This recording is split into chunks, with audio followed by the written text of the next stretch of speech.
Well, good evening, everybody, and thank you for attending this amazing, what started as let's get some dynamic women together, women in the region who've been in business or who have had a major influence in the region. And what a great idea to be able to bring us all together.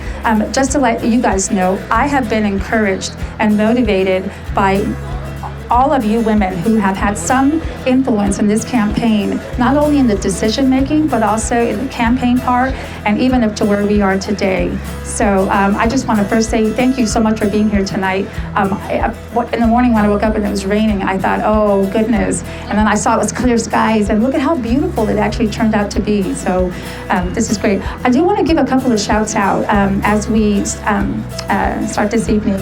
I want to give a shout out to Sandy Smalley, who is the first woman elected to the Board of Supervisors.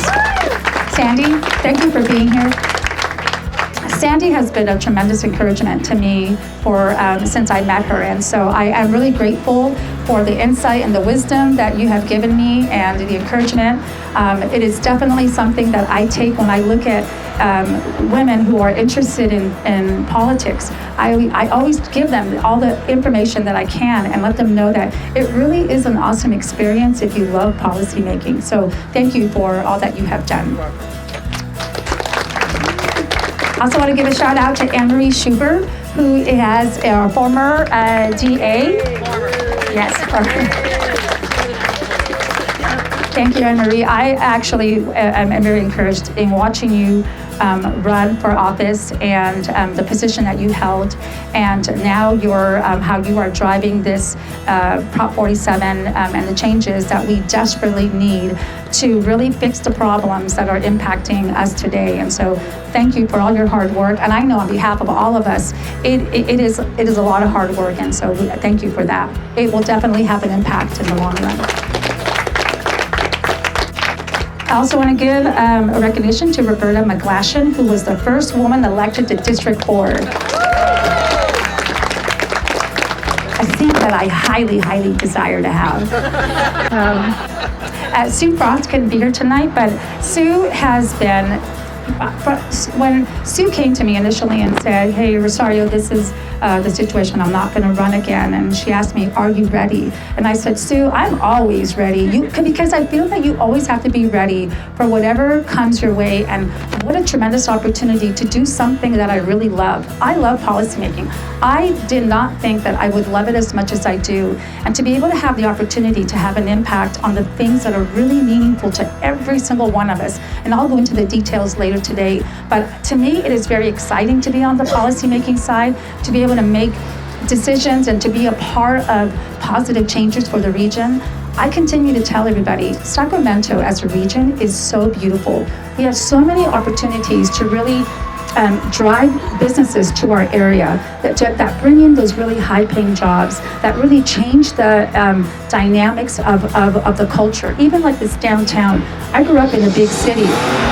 So when I hear that kind of noise, and fire engines and cop cars, to me, it's like music to my ears, because I really do love the hustle and bustle. And then Michelle Rivas, who is a Twin Lakes School Board elected official. Thank you for being here tonight, Michelle, and thank you for your support. So I want to start out just giving you a little update of where the campaign is today. We are, as I've been able to pick up almost all the major endorsements that I have. And I think that what set me aside from the two individuals that are running for office aside from me is that I think people recognize that I really do care, that I really that I really look at results, and that I really look at being able to make a positive impact in whatever it is that I do.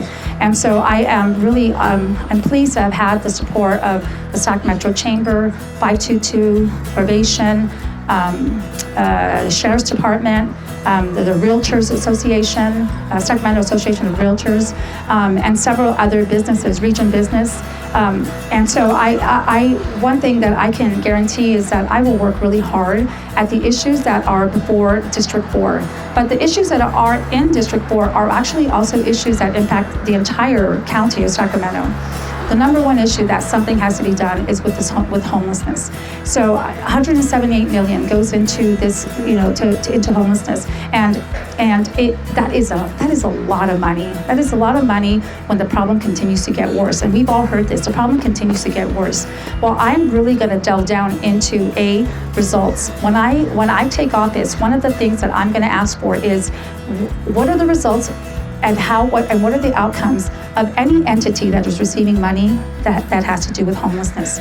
Because if we don't start looking at results, then we'll continue to do exactly what we've been doing. And so I'm going to hone in on this. I tell everybody, I have the interest, I have the passion, I've got the energy, I've got the drive, I have the motivation, and I've got the time. And I am going to make homelessness one of the top priorities to do something. I think that's something that all of you want to see done, and I will be more than happy to drive that ship and to be able to ensure that we are seeing results. Transportation is one of the also top issues. It's crumbling roads. People want to see something get done, and I think that if we can identify waste in some areas, we can bring it into the areas that people want. People want to be able to drive on roads that aren't going to give them blowouts. If you drive from, lately I spent quite a bit of time in the Rio Linda, Alberta area, and you really all to do is take a drive on Watt Avenue and know that we've got some serious problems with roads. And then, of course, the top priority that will remain the top priority is public safety. I think it's government's number one priority to ensure that we can walk down any street and know that we are going to feel safe and that criminals will get prosecuted for crimes that they commit. And so I am committed to supporting our DA. I'm committed to supporting our Sheriff's Department. I am really encouraged when I see what Sheriff Cooper has been doing in his job. I think he's done a really good job. I love that he calls out businesses and processes that just aren't working for the department, for what these men and women do in their daily work. I'm really encouraged by DA Tan Ho. I think the work that he is doing is going to have a long-term impact in our communities, and so I'm just encouraged, and I look forward to working with both of them. The other area that I'm very highly interested in is economic development. I actually am kind of obsessed with ED because I think that if we continue to focus on attracting businesses into our area, some of the other problems will end up subsiding. And so when we talk about people being able to afford living in the Sacramento region, people being able to afford rents, if you bring in great paying jobs and businesses, that sort of really takes care of itself. And so I have enjoyed being on the Greater Sacramento Economic Council. I sit on the Folsom Economic Development Corporation. And to me, it's just something that I really enjoy. I think, as I mentioned earlier, Sacramento region has so much beauty to it. If you walk down the street, if you go into the Old Town Folsom, if you look at the sky, these buildings here, there's just so much that can be offered, but we have to be able to fix the problems so that businesses will want to look at the Sacramento region as a whole and bring their businesses and continue to thrive as a county.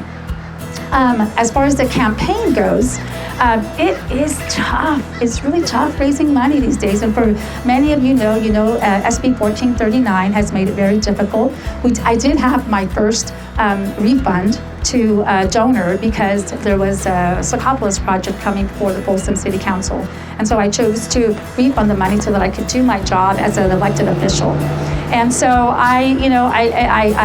we continue to make phone calls and we continue to ask, but that challenge is something that, tonight I continue to ask, we have 2.5 weeks left, but we have a very large group of workers that we can put to work, that we can put feet on the ground, we can get out there, but it's still what it comes down to is being able to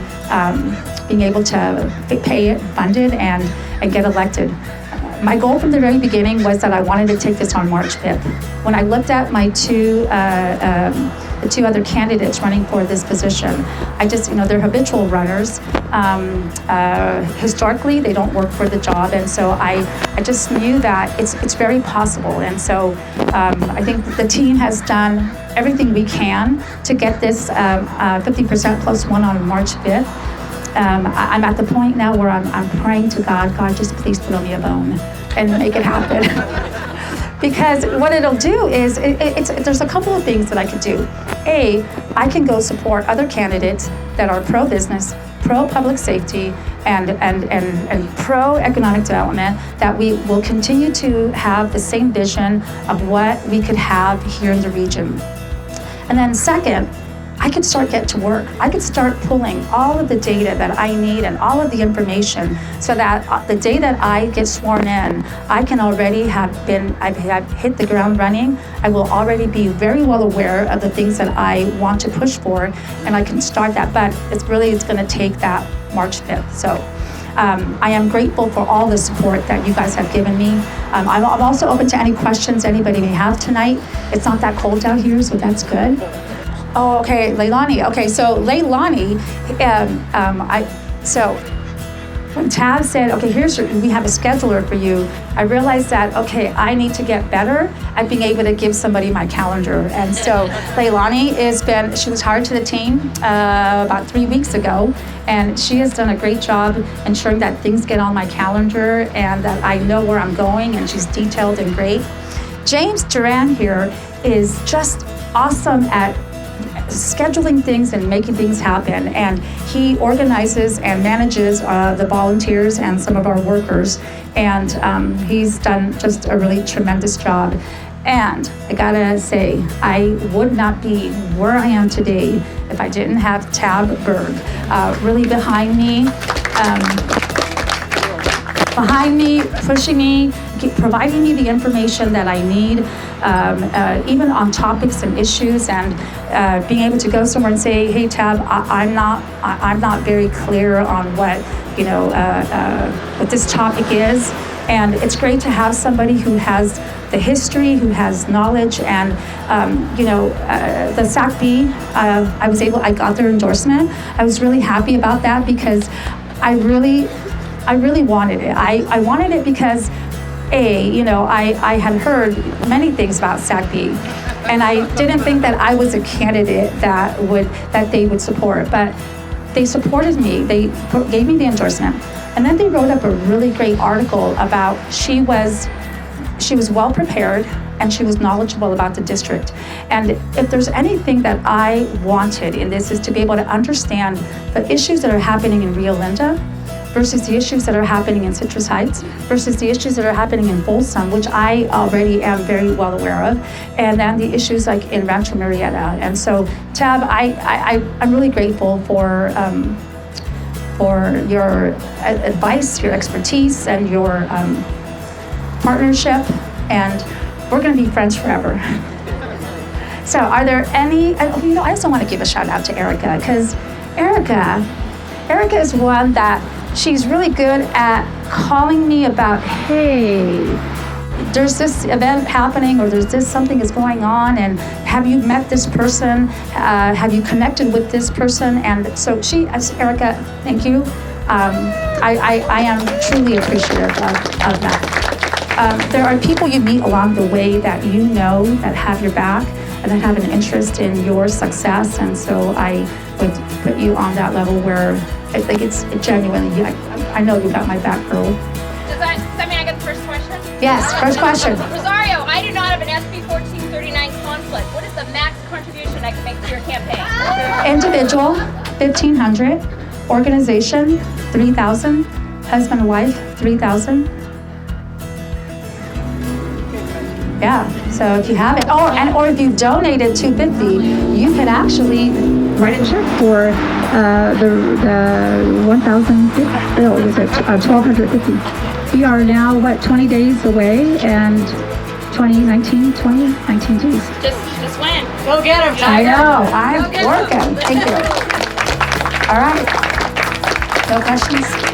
All right, very good. Well, again, thank you so much for being here tonight. It means a lot to me to have your support. Many of you are friends, and I appreciate seeing you here today. And many of you I've met most recently, and I look forward to getting to know you better. And I thank you for being here tonight. All right.